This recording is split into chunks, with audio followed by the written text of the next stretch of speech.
Infopork.com.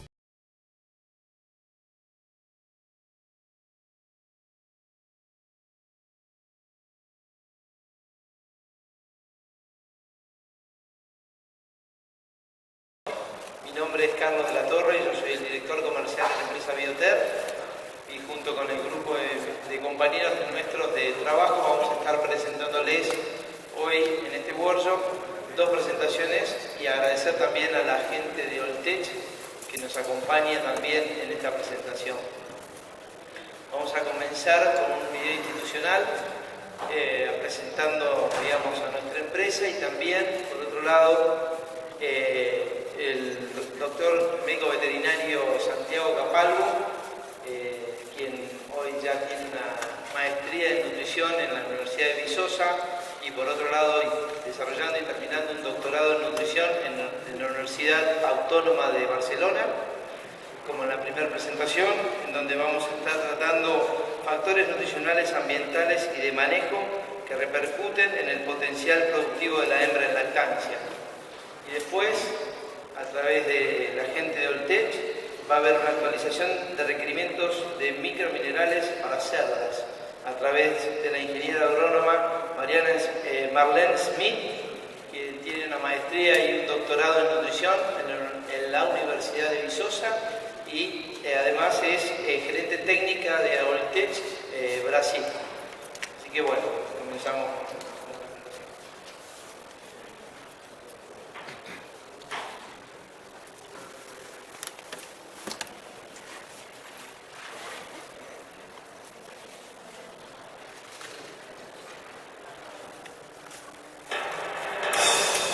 Bioter, nutrición animal.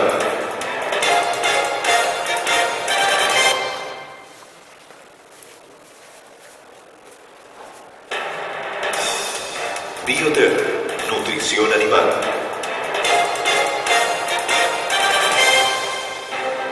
Bioter, Sociedad Anónima, fue fundada en 1997 por profesionales del sector que entendían la falta de propuestas en un mercado cada vez más competitivo y tecnificado. Nuestra planta de producción se encuentra ubicada en la localidad de Tío Pugio, provincia de Córdoba, una de las principales cuencas lecheras del país y punto estratégico para el mercado de nutrición animal.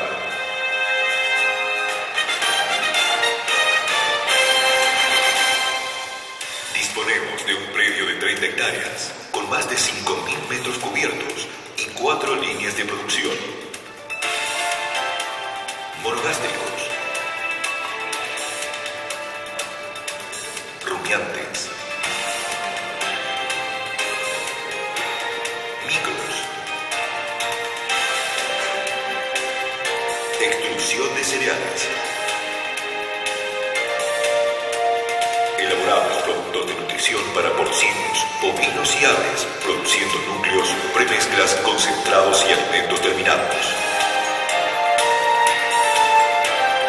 Poseemos una amplia línea de productos para cerdos, recría, engorde, reproductoras y macho reproductor. Dentro de la línea de productos de bovinos se destaca la línea Premium Biomass, específica para recría de terneros, producción de tambo y bovinos de carne.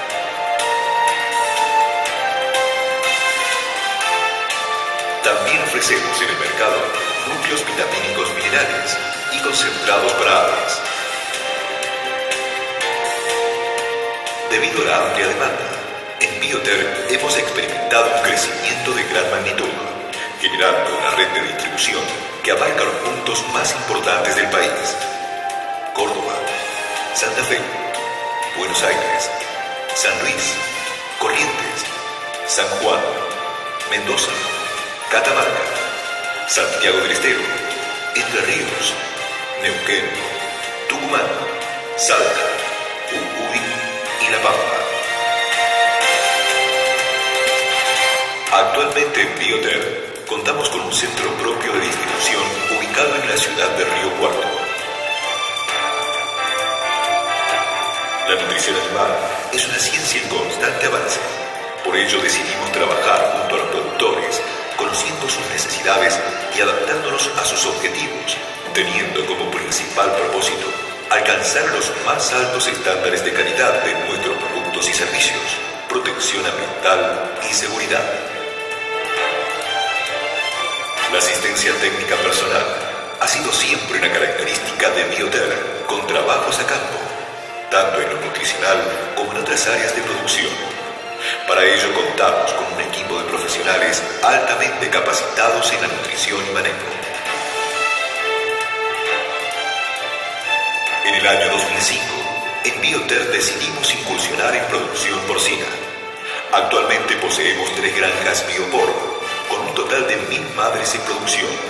Esta actividad nos permite testear nuestros productos a campo, comprobando de esta forma la efectividad de nuestros alimentos y planes nutricionales.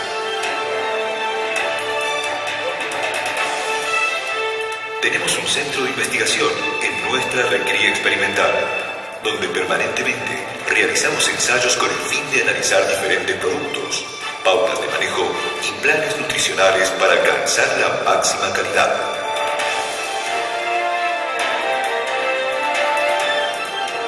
En Bioter contamos con un centro de capacitación en producción porcina Biopor, donde reconocidos profesionales del sector dictan talleres teórico-prácticos.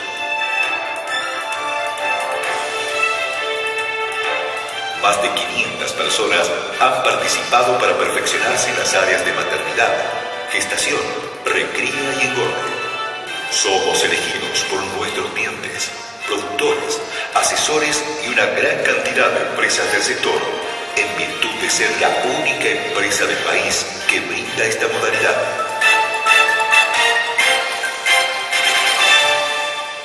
Además, disponemos de un laboratorio, Biolab, con tecnología NIRS de última generación.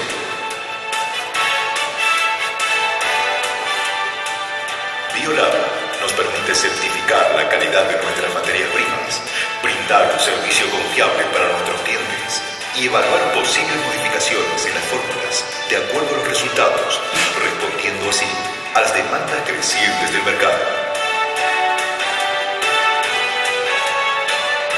La relación con nuestros clientes es siempre nuestra prioridad, teniendo como premisa un vínculo directo y sincero, atendiendo sus necesidades y mostrando el mejor rumbo a seguir.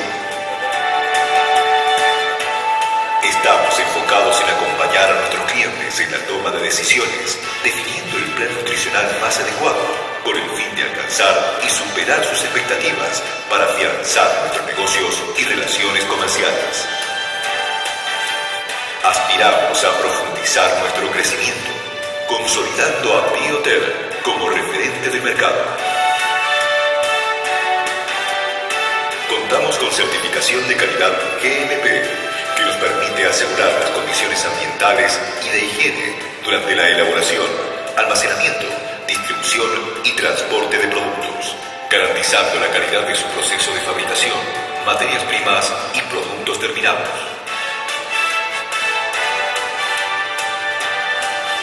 Poseemos recursos técnicos especializados en nutrición, con profesionales capacitados dentro y fuera del país.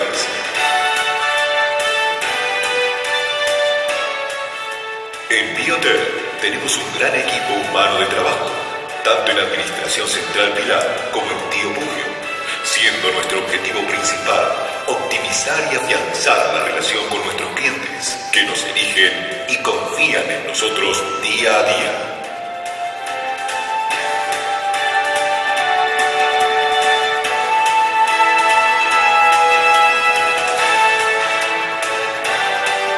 Bioter, nutrición animal.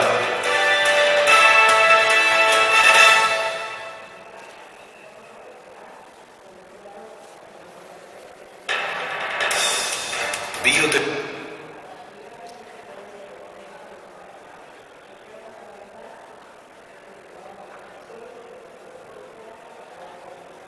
Bueno, buenas tardes. Muchas gracias, Carlos, por la presentación. Y como él comentó, vamos a tener hoy 2 presentaciones. La primera van a ser factores nutricionales, principalmente factores nutricionales, ambientales y de manejo, que repercutan en el potencial productivo de la hembra en lactancia. Y básicamente cómo eso influye en la siguiente vida productiva de la cerda. Para empezar a entender y abordar un poco mejor el tema, primeramente vamos a hacer una introducción, vamos a comprender cómo es la dinámica de la producción de leche, o sea, cómo es la fisiología de la producción de leche. Luego vamos a cuantificar esa producción de leche, vamos a ver cómo son las curvas de producción de leche durante todo el periodo de lactancia. Luego vamos a ver cómo es la composición corporal de la hembra en la actualidad y cómo esa composición corporal repercute en la producción de leche. Luego nos centraremos en uno de los puntos más importantes, que son las necesidades energéticas de las hembras en lactancia y cuáles son las consecuencias de no alcanzar o no satisfacer las necesidades energéticas. Veremos cuáles son los parámetros para predecir el estado energético o el estado metabólico de la cerda y qué consecuencias también puede traer aparejado. Finalmente veremos los factores medioambientales y fundamentalmente nos enfocaremos en el más importante, en el que más influye, que es la temperatura corporal. Bien, siendo así entonces, primeramente como introducción, sabemos que básicamente la selección genética de los últimos 20 o 30 o 15 años estuvo basada en dos conceptos principales. Primero, en tener animales más magros, es decir, que haya una mayor relación entre músculo con respecto a grasa. Y segundo, un aumento en la prolificidad, es decir, un aumento en el número de lechones nacidos por hembra. Si bien esas dos premisas principales son positivas a nivel de la granja y a nivel de mercado, tenemos que tener en cuenta que tienen aparejada una problemática. Fundamentalmente esa problemática está dada por el número de mamas, que muchas veces no acompaña ese aumento de la prolificidad, que es una etapa donde la demanda metabólica es realmente muy alta. Se habla que pueden llegar a ser 4 o 5 veces las necesidades de mantenimiento y donde también con el avance genético hay un menor consumo para obtener la misma cantidad de kilos de carne o la misma cantidad de kilos de leche en este caso. Lo que nos lleva a plantearnos la pregunta si la relación entre lo que le aportamos a las cerdas y los requerimientos que tienen por ese aumento de la prolificidad y esas nuevas características está satisfecho o no está satisfecho. Y ese va a ser el objetivo de la presentación de hoy. Todo esto hace que haya un desafío muy importante para satisfacer y básicamente ese desafío lo vamos a poder satisfacer con bases en la nutrición y fundamentalmente también con bases en el manejo. Una de las desventajas con las que nos encontramos, con las que se encuentran las investigaciones, es la dificultad de cuantificar la producción de leche. Cuánto está produciendo una cerda en un determinado momento y cuánto es su potencial de producción. Eso, a diferencia con las vacas lecheras, es una diferencia importante, donde las vacas, por su importancia industrial, que además se ordeñan, es mucho más fácil de cuantificar. Eso, cuando lo trasladamos a las cerdas, a las monogástricas, nos plantea un inconveniente importante. Bien, teniendo en cuenta esto, ¿qué debemos conocer? ¿O qué nos interesa conocer hoy? Fundamentalmente tenemos que referirnos, por un lado, a los aportes. Los aportes, en el sentido estricto de la palabra, son los aportes o lo que le suministramos a la cerda. Pero también podemos considerar como aportes, en este caso cuando hablamos de cerdas, a los aportes que se producen por movilización de reservas corporales, grasa o músculo, como vamos a ver más adelante. Por otro lado, debemos conocer los requerimientos. En esta etapa el requerimiento más importante es el de la glándula mamária. Alrededor del 70 o 80% de los requerimientos en esta etapa está dado por los requerimientos de la glándula mamária. Y a su vez los requerimientos que tiene el organismo, es decir, los requerimientos de mantenimiento. Y esto es importante relacionarlo con el manejo y con el medio ambiente, fundamentalmente con la temperatura ambiental. Bien, ¿cómo podríamos entender la fisiología de la producción de leche? ¿Cómo entendemos lo que se denomina lactogénesis? Que nosotros otra cosa que la producción de leche. La lactogénesis básicamente está mediada por diferentes hormonas o diferentes factores hormonales. Básicamente lo que debemos entender es que la progesterona, que es una hormona que está elevada durante la gestación, inhibe la producción de leche. Alrededor de 5 semanas previas al parto, esa progesterona comienza a declinar y las demás hormonas que se ven ahí, prolactina, insulina, somatotrofina, factor similar a la insulina, cortisol y oxitocina, empiezan a producir calostro y a producir leche. Lo importante en esto es entender que hay una interrelación metabólica que está dada por diferentes hormonas. Hormonas hipotalámicas y justiciarias, hormonas del aparato digestivo, hormonas tiroides, hormonas sexuales y también sustancias parácrinas que tienen acción local en los acinos glandulares. Todas esas hormonas y esa interrelación hormonal hacen que se desarrolle la glándula mamaria y que finalmente la cerda produzca leche y produzca calostro. Bien, si hacemos un corte a nivel de la glándula mamaria, lo que ocurre en el momento previo al parto y unas semanas antes, vamos a ver qué ocurre lo que se ve en las imágenes superiores.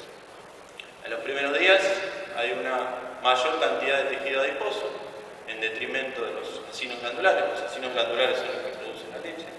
Y a medida que va avanzando la lactación, la producción de leche comienza a aumentar en base o con base en los cambios hormonales que estuvimos viendo recién. Finalmente, al momento del parto, la secreción de leche comienza o continúa aumentando para prácticamente completar la producción total de leche. Bien, ¿y qué ocurre si cortamos un pedacito de esos acinos glandulares y lo quisiésemos observar con más detalle? Lo que se ve es que en el medio del slide vemos lo que es la célula productora de leche. De este lado está el vaso sanguíneo, la sangre, y de este lado está la producción, la leche. En el medio está la célula que lo produce, que es parte del acino glandular. Vemos que los principales constituyentes de la leche, además del agua, como son las proteínas, los constituyentes, los aminoácidos, la glucosa y los ácidos grasos,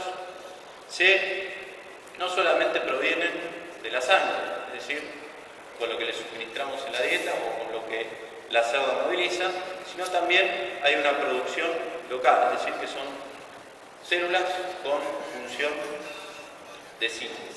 En el caso concreto de los aminoácidos, muchos aminoácidos son transformados, después de ser ingeridos y metabolizados, son transformados y finalmente originan las proteínas de la leche. En el caso de la glucosa, cerca del 70-80% de la glucosa del organismo es captada por la glándula mamaria en producción, y esa glucosa sirve como el constituyente principal del disacárido de la leche, que es la lactosa, y a su vez como fuente energética.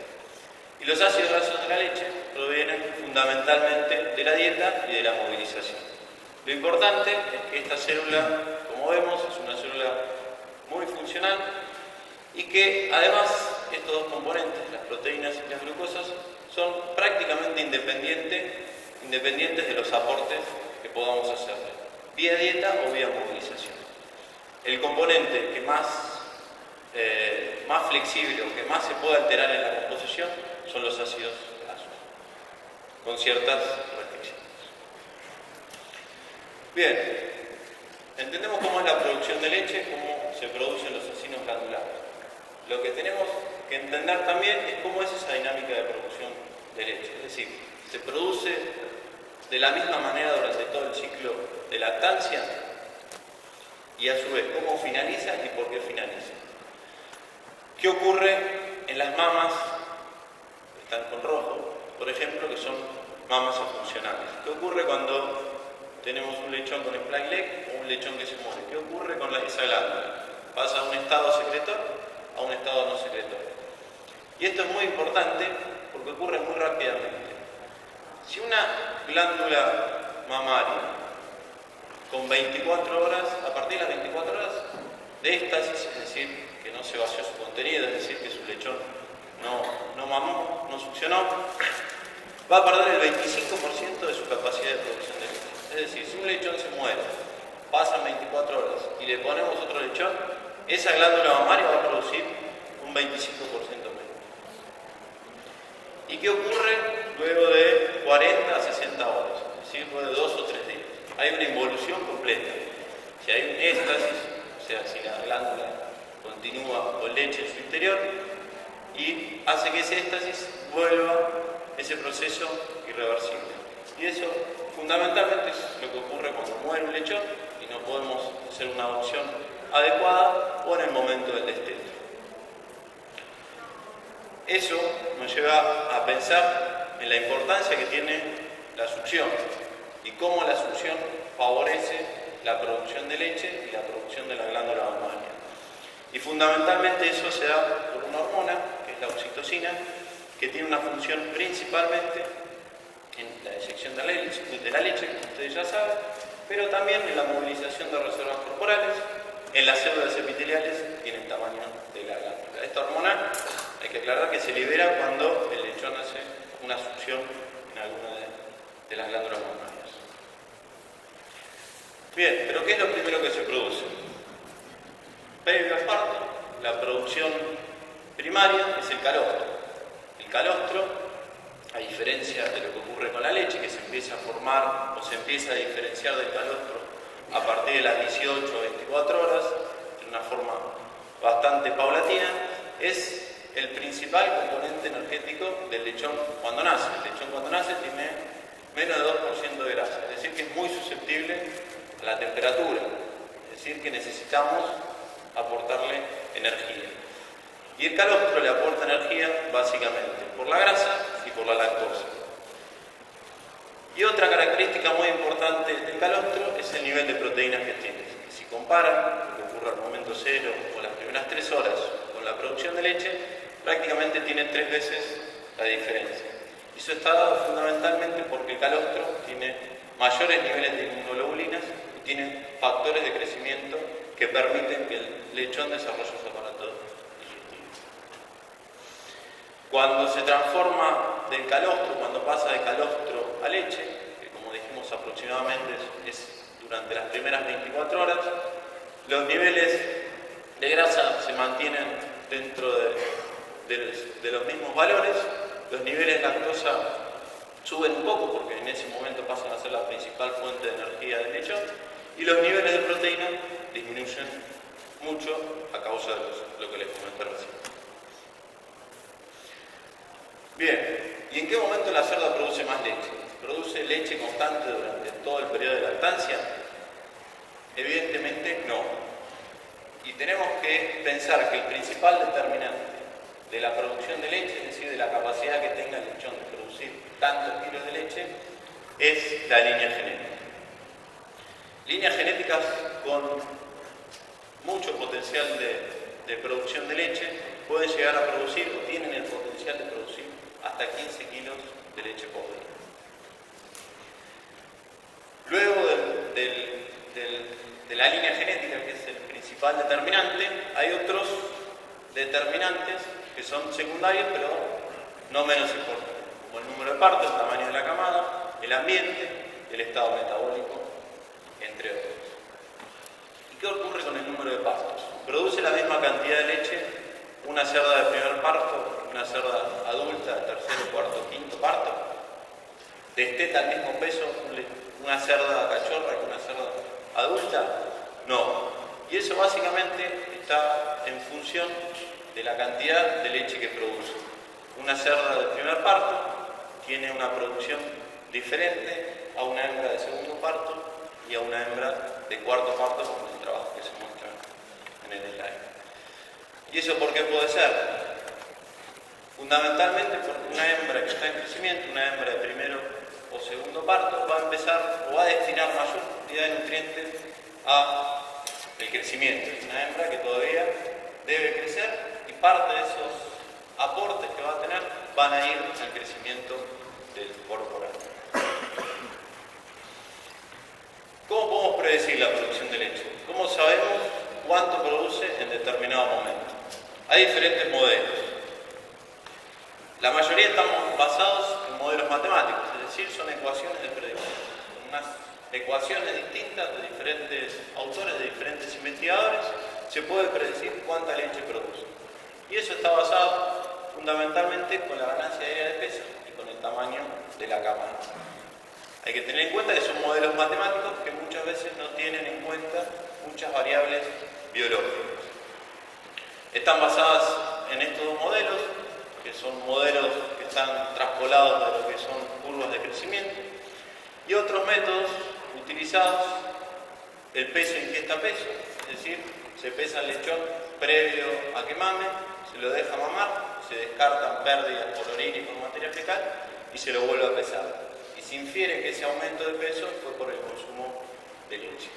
Y luego, algunos métodos más sofisticados utilizan marcadores, es decir, se le inyecta un marcador a la hembra, a la cerda, ese marcador pasa por leche y durante cierto tiempo se hace una cinética en la sangre o en el plasma del lechón y se va evaluando cómo es la correlación entre ambos. ¿Y en qué momento la cerda produce mayor cantidad de leche? Durante la lactancia hay un pico de producción de leche que ocurre alrededor de la tercera semana de lactancia, es decir, alrededor de los 20 días es cuando la hembra produce la mayor cantidad de leche. Luego de esos 20 días comienza a declinar la cantidad de leche. Diferentes trabajos con diferentes autores llegan a la misma conclusión. Alrededor del día 20 es el pico y luego comienzan a descender.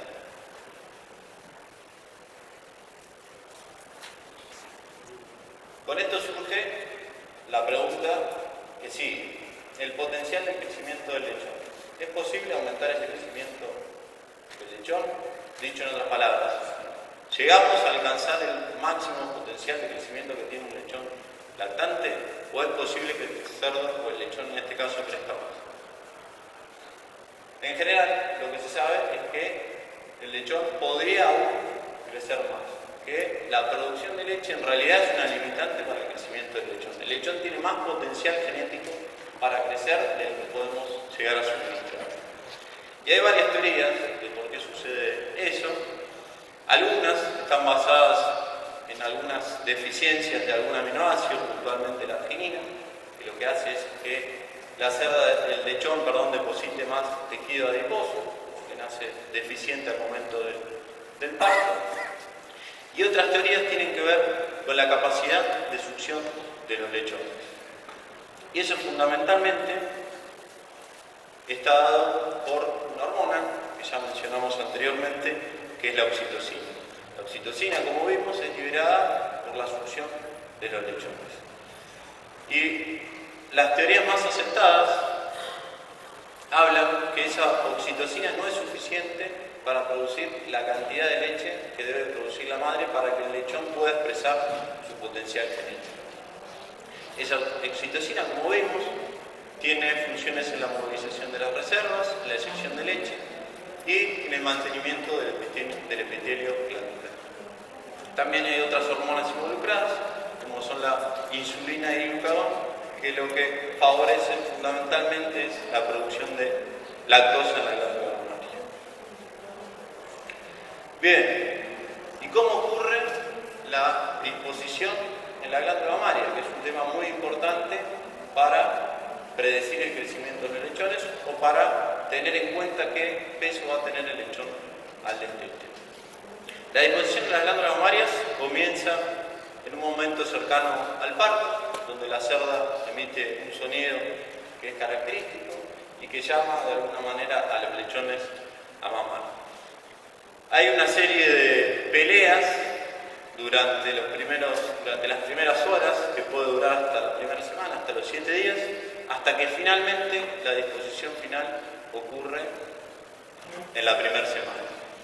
Y en general, los más pesados, o diría que en el 99% de los casos, los más pesados se ubican en las glándulas mamarias craneanas. Y lo que nos surge, o la pregunta que nos podríamos hacer, es si esa mayor producción de leche de las glándulas craneales es causa o es consecuencia. Es decir, si esa producción de leche es la que determina que el lechón sea más grande, o si el lechón grande o más grande tiene mayor capacidad de succión, genera mayor liberación de oxitocina y hace que esa glándula libere mayor cantidad de leche. O tal vez una combinación de las dos cosas. Bien, algún trabajo para afirmar lo que estamos diciendo. Se evaluó 3 clases de tetas. El 1 son el primer par de tetas, el 2 los pares 2, 3 y 4, y el 3 los últimos pares, 5, 6 y 7. Se evaluó la producción diaria de leche, en este caso por el método que les mencionaba, que era peso, succión, peso, donde se ve la diferencia que hay entre las glándulas craneales y medias, a diferencia de lo que ocurre con las glándulas caudales. Bien, ¿cómo manejamos esto en la granja? Esto es algo que se habla bastante en los talleres que fuimos viendo en el video del comienzo, y fundamentalmente uniformizar las camadas, utilizar nodrizas, lactancia artificial, creo que es algo que en el futuro tendremos que tener en cuenta, orientar a los lechones a mamar en las tetas anteriores, a los lechones más pequeños, formar grupos para mamar en los partos numerosos, y cuestiones generales de manejo como la temperatura, el calostrado y las adopciones correctas. Y todo esto porque es importante. Por un lado, porque queremos tener un lechón pesado, porque sabemos que el crecimiento predestete va a ser determinante del crecimiento posterior, va a ser determinante del crecimiento en la vida del cerdo. El cerdo que destetamos más pesado va a llegar a faena más rápido y probablemente tenga una conversión mejor. Y por otro lado, la repercusión que eso tenga en el organismo de la cerda, que es lo que vamos a ver.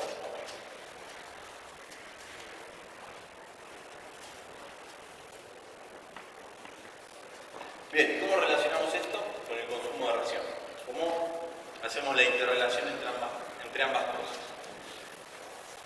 Bien, fundamentalmente el consumo de ración en esa etapa, en la lactancia, lo podríamos dividir de forma más fácilmente de explicar en 2 grandes ítems. Para la producción de leche, es decir, para la ganancia de peso de la camada y la producción de leche en general, y para, de alguna manera, influir en el estado metabólico de la cerda. Es decir, si la cerda pierde peso, si no pierde peso o si gana peso. Y fundamentalmente ese estado metabólico, es decir, si está en catabolismo o anabolismo, va a ser la que determine por diferentes patrones hormonales las posibles o las principales consecuencias que va a tener durante la vida productiva. Bien, y cuando pensamos en una estrategia nutricional a nivel práctico, tenemos que tener un concepto muy claro. Los 2 primeros tercios iniciales de la lactancia, la prioridad metabólica para la cerda es producir leche. Va a derivar todo lo que le aportemos o lo que no le aportemos y movilice, pero su prioridad metabólica va a ser producir leche. Y en el tercio final de la lactancia, sobre todo en lactancias de 23, 24 o 28 días, la prioridad va a empezar a moverse o va a haber un desvío de nutrientes mayores para recuperar el tracto respiratorio para el siguiente ciclo reproductivo. En todo caso, nuestra estrategia en la granja debe ser que la cerda debe perder la menor cantidad de kilos posible. Debemos tratar que la cerda coma lo más posible. Y ahora vamos a ver un poco por qué debe ser eso. ¿Qué creen que ocurre cuando a una cerda le damos de comer poca cantidad? Independientemente de la fórmula, independientemente de todo. ¿Y qué ocurre si a una cerda le damos de comer más, lo que realmente necesitaría? ¿Va a variar la producción de leche? Lo más probable es que no haya una modificación en la producción de leche. Fíjense en este ejemplo que es bastante extremo, cerdas con lactancias de 21 días, ingiriendo 1,5 kilos por día, la pérdida de peso de 44,5 kilos. Si la comparamos con una cerda que consumía 5 kilos, la pérdida de peso es más leve, son 9 kilos. La pérdida de espesor de grasa dorsal también es mucho más marcada en las hembras que consumían 1,5 kg, a diferencia de las que consumían 5. El balance de nitrogenado de la cerda, es decir, cuánta proteína, cuánto músculo moviliza, la diferencia de menos 45 a menos 15. Pero la ganancia de peso de los lechones prácticamente fue la misma, no hubo diferencia en toda la etapa. Es decir, cómo la cerda está soportando esta producción de leche. Es su prioridad metabólica, entonces está desviando todos sus recursos para producir esa leche. ¿Y cómo los desvía? Perdiendo grasa, perdiendo proteínas, es decir, perdiendo músculo, que finalmente se van a ver traducidos como una pérdida de peso. Y ahora vamos a ver qué repercusiones pueden tener esa movilización de la cerda. Para reforzar el concepto, tenemos que entender que en esta etapa la cerda tiene un requerimiento muy elevado en la glándula mamaria. Algunos autores consideran a la glándula mamaria como un parásito dentro del cuerpo de la cerda, que todos los aportes que le demos, gran parte gráfico para entenderlo, van a ir a la producción de leche. Y si no son suficientes, la cerda va a empezar a movilizar tejidos grasos o musculares, pero siempre va a priorizar la producción de leche. Otra cuestión importante que vimos al comienzo es cómo se ha ido modificando fenotípicamente los cerdos del engorde y en consecuencia las cerdas reproductoras y los cerdos reproductores. Fíjense el espesor en grasa dorsal, cómo fue a medida que fueron transcurriendo los años, fue disminuyendo. Es decir, que los cerdos actuales, cerdas o línea de producción, son cerdos con genotipos más magros. Hay una diferencia en general de 12 a 15 puntos de porcentaje de grasa. ¿Pero por qué es importante esto en la producción de leche? Es importante porque, de acuerdo al fenotipo de la cerda, si es un fenotipo graso o un fenotipo magro, es la cantidad o la cuantía de la movilización que va a hacer y qué tejido va a movilizar. Y esto, a nivel de manejo, es muy importante, porque el porcentaje de pérdida de cada tejido va a depender de la composición corporal del parto. Es decir, por un lado, de la línea genética y por otro lado, de la preparación que nosotros hagamos durante la gestación o durante la preparación de la cachorra. Si tenemos un animal que tiene mayor cantidad de grasa que lo que debería, esa cerda probablemente vaya a movilizar mayor cantidad de grasa que de proteína muscular. Y vamos a ver las consecuencias.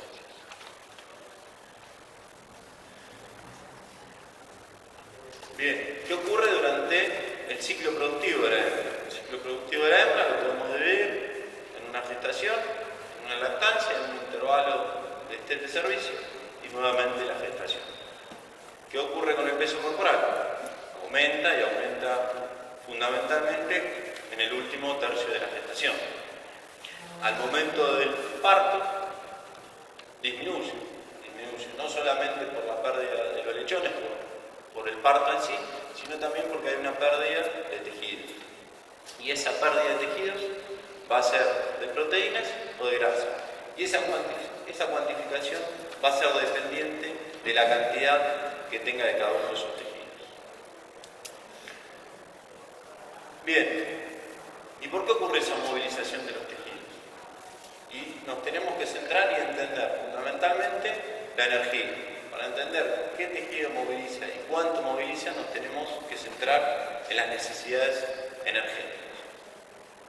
¿Cómo se calcula la necesidad energética de una cerda? La cerda necesita energía para mantenerse, es decir, para cumplir sus funciones vitales, respirar, mantenerse en pie, su aparato digestivo. Necesita energía para producir leche y se le descuenta la energía que proviene de la movilización de los tejidos. Es decir, cuando la cerda moviliza 1 kilo de grasa, 1 kilo de músculo, eso aporta determinada cantidad de energía a la leche. Y eso se puede cuantificar. ¿Cómo cuantificamos el mantenimiento? Fácil, hay ecuaciones que están dadas en base al peso médico. ¿Sí? Si tuviésemos el peso de la cerda cuando entra o cuando sale, podríamos tener una estimación de las necesidades de mantenimiento. La producción de leche, también hay ecuaciones diferentes que le asignan diferentes factores de eficiencia, en este caso el 70%, que nos permiten predecir cuál es la energía de la producción de leche. Y finalmente, la movilización de los tejidos. Y cómo esa movilización de los tejidos, que como se ve tiene ese 0,88 que está ahí, significa que es más eficiente la movilización de los tejidos que lo que le podamos suministrar vía dieta o vía ración. Y esto a nivel práctico, ¿cómo lo traducimos? ¿Para qué nos sirve conocer esto? Bien, vamos a llevar a un ejemplo. Una granja que tenga 11 lechones nacidos, 11 y medio lechones nacidos vivos, 10 y medio destetados, 1,5 kilos del peso al nacimiento, 6,5 kilos del peso al destete, que se desteten con 21 días, que tengamos el peso de la cerda al ingreso, eso es muy importante. Una cerda media pesa alrededor de 230 kilos, que entre conceptos y lechones, es decir, conceptos uterinos y lechones, tenga 30 kilos, y que tengamos el peso de la cerda cuando sale de la maternidad, es decir, que haya perdido 10 kilos, que representa alrededor del 5% de su peso, que es una pérdida bastante lógica de que ocurre en cualquier lactancia, diría, bien manejada. Vamos a tener también el dato del consumo, un consumo medio de 21 días de 5,5 kilos por día, que es un consumo, digamos, de medio a bueno durante todo el año, y que tengamos una ración con 3.400 kilocalorías de energía metabolizada. ¿Qué va a ocurrir? Dijimos que la cerda necesitaba energía para mantenerse, hay ecuaciones, en este caso, de este ejemplo en concreto que estamos viendo, necesita esa cantidad de energía, necesita esta cantidad de energía para producir leche, y a su vez, movilizando esos 10 kilos que vimos en el slide anterior, que proveen esa cantidad de energía. ¿Cuál es el balance total? El balance total es 5.800 más 15.700 menos 2.600, que es lo que movilizó.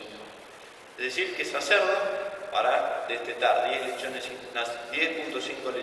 con 6,5 kilos, necesita, y movilizar 10 kilos, necesita que le demos de comer casi 19.000 calorías por día.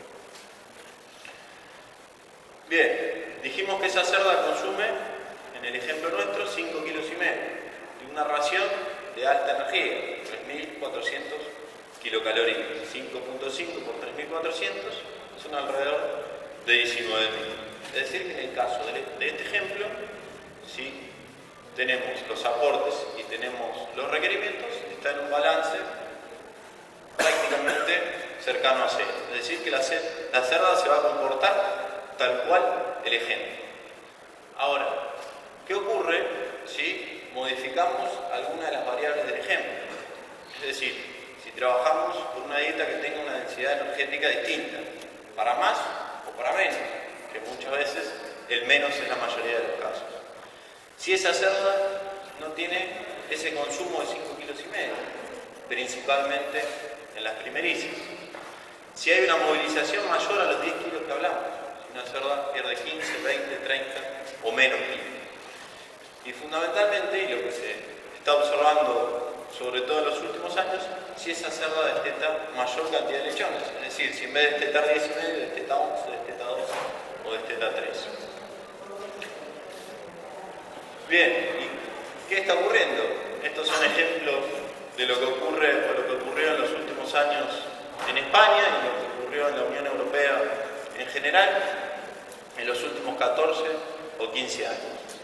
Que si lo traemos a la realidad nuestra, está ocurriendo, tal vez no con tal magnitud, pero sí vemos que año tras año el aumento de los lechones nacidos o el aumento de la prolificidad. En este caso, centrándonos en este ejemplo, en los últimos 14 años hubo 5 lechones más destetados por hembra en ese periodo. Si lo llevamos en 2.5 partos por año, significa que por parto la cerda de hoy, del 2014, comparada con la del 2000, está destetando 2 lechones más por parto. Y eso obviamente va a tener una repercusión. Y esa repercusión, centrándonos en la energía, es la siguiente. ¿Cuánta energía metabólica, cuánta energía necesita la cerda por cada lechón extra? O dicho de otra manera, ¿cuánto más necesitamos aportar? ¿Aumentando la densidad de energía de la ración o haciendo que la cerda coma más? Que sabemos que eso muchas veces es difícil. En general, se necesita que por cada lechón extra que la cerda destete, necesita casi medio kilo más de consumo por día, con una dieta de 3.350 kilocalorías. Y si no lo conseguimos, ¿qué pasa? ¿Dónde lo vamos a ver? ¿Vamos a ver una diferencia en lo que es el peso al destete? Probablemente no. Como estuvimos viendo anteriormente, lo que vamos a ver es que la cerda siempre va a producir leche, porque es su prioridad metabólica, a costa de sus reservas, a costa de su propio cuerpo. Y esa movilización de reservas, que probablemente no la veamos tan marcada en hembras adultas, pero sí más marcada en hembras de segundo o de tercer parto, van a influir en los parámetros de la vida productiva siguiente. Que eso tal vez es lo más difícil de cuantificar a nivel práctico. Y esto es fundamentalmente importante, como les comentaba, en hembras cachorras del primer parto y en maternidades que tienen una temperatura más elevada que 22 grados, como vamos a ver después. Resumiendo, si la cerda no come lo que tiene que consumir porque le damos menos o porque la cerda come menos energía, va a tener repercusiones en el siguiente parto y en los siguientes, disminuyendo la tasa de ovulación o la supervivencia embrionaria y secundariamente en el intervalo de TTC. Y si eso lo llevamos a una hembra adulta, fundamentalmente vamos a ver una disminución en la mortalidad, un aumento en la mortalidad o la supervivencia embrionaria y una disminución en la tasa de ovulación. Es decir, a nivel práctico es muy difícil diagnosticar de alguna manera que una cerda está consumiendo menos, que una cerda adulta está consumiendo menos, si medimos solamente el intervalo del TTC. Y acá dos ejemplos para evaluar. Estas son dos granjas X con manejos diferentes y con instalaciones y demás variables diferentes, que es lo que se observa los nacidos totales. Nacidos totales de cachorras, nacidos totales de segundo parto, nacidos totales de cachorras, nacidos totales de segundo parto. ¿Qué es lo que se puede ver en la granja 1 y en la granja 2? Fíjense, 12.1, 11.8, 12.7, 13.5 y sucesivamente. Y en la granja B, o en la granja 2, 11.7 el primer parto, 12.6, 12.7, 13.3 y así sucesivamente. ¿Qué es lo que podemos ver? ¿Qué podemos diagnosticar? ¿Qué nos permite de alguna manera llegar a inferir? Que esta granja tiene probablemente un problema de alimentación de las hembras primarias. Probablemente un problema en las cachorras, en la preparación de las cachorras, y probablemente un problema en los kilos que consumen en la lactancia de esas cachorras. Esa pequeña caída, ese síndrome de segundo parto, que si bien no es muy manifiesto, no debería ocurrir. La situación sería que ocurra en la granja número 2. Por lo menos que se mantenga la primer parto. Visite www.infoporc.com.